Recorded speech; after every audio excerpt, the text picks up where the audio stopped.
А сегодня мы посмотрим с вами на Poco C75. Вот такой вот бюджетик. Привет всем, вы на канале Китайки UX, и у нас очередной обзор на смартфон. В данный момент это Poco C75, и вот так вот выглядит его упаковка, довольно привлекательная, хорошая, не то что у нас в моторолках. Давайте по характеристикам. У нас тут 6,88 экран IPS, очень здоровенный, 720 на 1640, конечно, не очень хорошего разрешения, 120 Гц, 260 ppi, плотность пикселей. Есть две версии, 6128 8256, поддержка microSD карточек. Размер у нас 171 на 9, 77 на 8 на 8,2 толщиной, 204 грамма, чтобы вы знали. Очень такой увесистый телефончик. На борту 14 Android Hyper OS. Также у нас тут есть NFC, 2 нано-SIM, 4G, Bluetooth, Wi-Fi, все как полагается. Wi-Fi, кстати, 5-го поколения, Bluetooth 5.4. Аккумулятор на 5160 мАh с зарядкой до 18 Вт. Тем не менее, телефончик получился хороший за свой бюджет. Про камеры поговорим далее. В комплекте у нас смартфон, кабель, скрепочка, в принципе больше ничего. Скажем так, телефончик очень увесистый, габаритный, в руке в принципе лежит хорошо, дизайн такой, ну в принципе поковский, да, такая шайба, как в X3, например, была в X3 Прошке, такая здоровая шайба, короче, чтобы телефон показывал, вот у меня есть камеры крутейшие, но на самом деле не такие они тут крутейшие, но тем не менее имеет место быть, дизайн Poco, у них свои какие-то замутки, но вот так вот это выглядит в принципе красиво, очень лапается вот это вот пространство вокруг камеры, я не знаю, придется вытирать просто миллион раз. Экран занимает переднюю часть, как мы и понимаем, да, отпечаток у нас справа на кнопке, также качелька над кнопкой включения-выключения, с другой стороны у нас слот, полноценный слот под карты и micro SD-шку, как вы видите. Также у нас тут есть разъем под наушники в бюджетном сегменте, в принципе это не удивление. Type-C зарядочка, это, наверное, уже сейчас во всех телефонах. И защита IP52. Лучше его, конечно, не топить. Ну, я делаю выводы про защиту IP52, так как в Redmi 14C, это в принципе подобно, можно сказать, та же самая модель, что Poco C75, у нее было IP52. Про Poco C75 ничего не сказано, но я думаю, что тут тоже IP52. Короче, какая-то там легкая брызгозащита у него есть. Ну, я бы не советовал вам их топить и ни в коем случае плавать с ними. Так, что у нас по экрану? Как я и сказал, 6,9 дюйма почти экран. Прям разрыв шаблонов очень здоровый, с разрешением 1640 на 720, не очень большим, но тем не менее неплохая IPS матрица с хорошим цветопередачей, с хорошей яркостью. В принципе, вам ее хватит с головой, чтобы смотреть и наслаждаться. Что самое классное, тут экран поддерживает частоту обновления до 120 Гц. Это прям вообще что-то невообразимое за $100, за $120.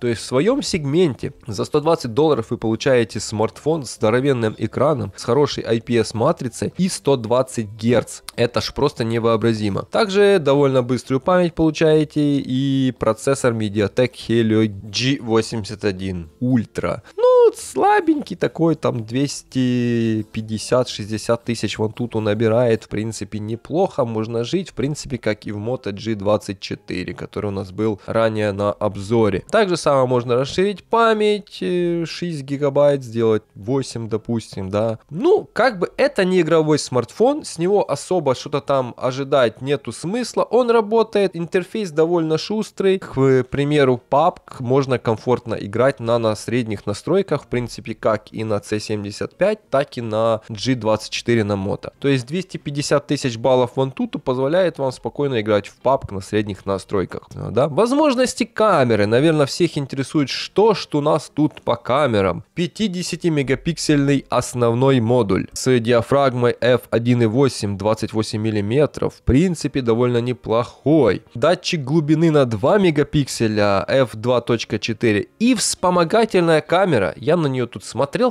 так и не понял, что она там вспомогает. На 0,08 мегапикселя, что она делает, я так и не понял. Но она тут есть, имеет место быть, пусть себе будет. Также у нас есть передняя камера на 13 мегапикселей, диафрагма f2.0. В принципе, неплохо, да? Сказать, что камеры прям ужасные, не сказать, ну и прям супер хорошие тоже не сказать. Они есть, они фотографируют, вот вы видите тесты, и в принципе они со своей задачей за свои деньги справляются. Я думаю, всех это должно устраивать, и все должны понимать, что в таком ценовом сегменте камеры есть, они фотоют. Насчет видеосъемки, максимальное разрешение Full HD, 30 кадров, вот сейчас вы видите, как снимает. Итак, значит, тест видео Poco C75, вот так вот это выглядит, звук вы тоже слышите, на свет, назад.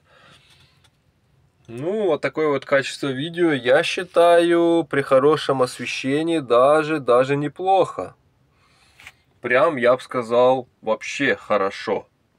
Фронталочка, те же самые условия, тоже звук слушайте. Вот такая вот картинка, на свет, назад. Вот так вот выглядит видео.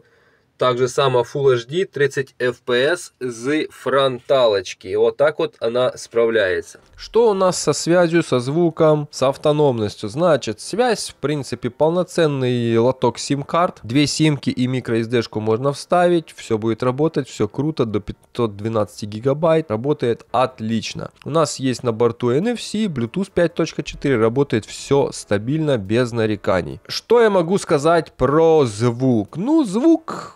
Блин, посредственный звук, что я могу про него сказать? Вот, посмотрите тест.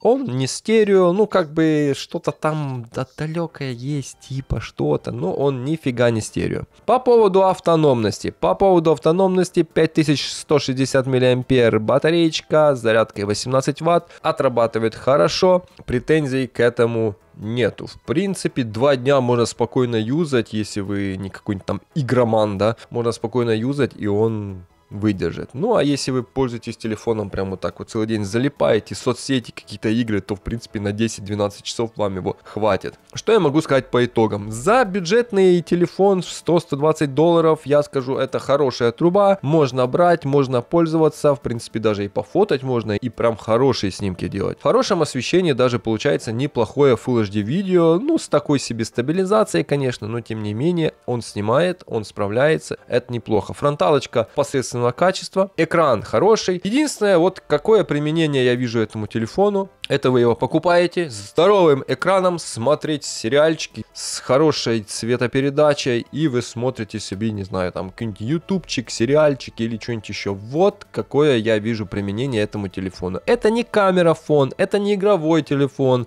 это просто вот посмотреть видосы на здоровлячем экране. Это круто. Все. Ну, а тем не менее, телефон имеет место быть, особенно пожилым, например. Ставите здоровенный шрифт, и все, экран здоровый, бомба просто. Я думаю, все рассказал, все показал про цей телефон, что хотел и не хотел. А вы были на канале KitaiQX, надеюсь, я все сказал. Если у вас какие-то есть вопросы, в комментарии, пожалуйста, спускаемся, пишем, на все буду отвечать. Не забывайте за спонсорство, не забывайте посмотреть еще предыдущие 3 обзора на телефоны: Motorola H50, Motorola H40 и Motorola G24. Эти все обзоры не проплаченные, это субъективно мое мнение. Все, до новых встреч, не забываем смотреть все видео, которые есть на канале, это очень познавательно. Поддержите подпиской и спонсорством. Пока-пока.